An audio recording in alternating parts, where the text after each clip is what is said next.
C'est ça, mais c'est intéressant aussi d'avoir des questions un peu partout. Donc aujourd'hui, on a une question de l'Outaouais de la part de Paul. Donc la question est la suivante.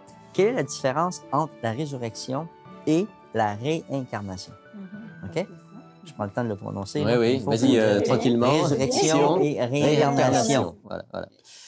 OK, question intéressante, d'autant plus intéressante qu'il semble y avoir une confusion, en particulier dans le monde chrétien. Vous savez que bon, la résurrection, c'est ce qui est présenté dans la Bible. La réincarnation, c'est une autre théorie, mais il semble que dans les milieux chrétiens, il y ait beaucoup de gens qui croient à la réincarnation, mais qui croient aussi à la résurrection, ce qui est complètement incohérent.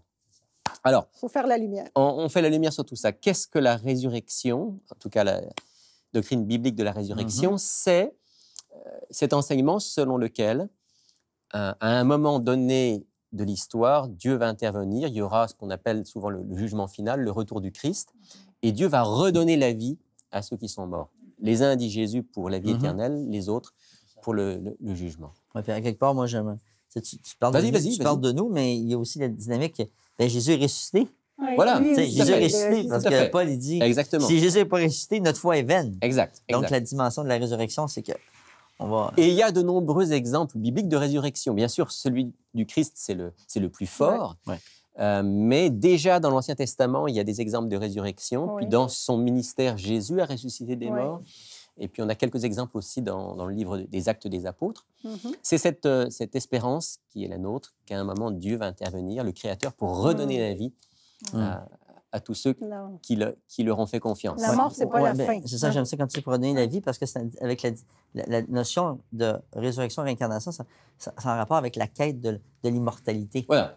OK? Donc, en arrière de ça... Alors, la grande différence, c'est que dans la réincarnation, on croit qu'il y a un élément de l'être humain qui ne meurt pas quand le corps meurt, et cet élément, on va l'appeler l'âme, on va l'appeler l'esprit, ça dépend un petit peu des théories, et cet élément-là va se réincarner, c'est-à-dire va reprendre un corps, puis suivant les théories, soit c'est à nouveau un corps humain, si c'était un homme, ça peut même aller dans un autre corps vivant, et cette âme va se réincarner dans la théorie orientaliste, jusqu'à temps que, s'étant tellement épurée, cette âme n'ait plus besoin de se réincarner.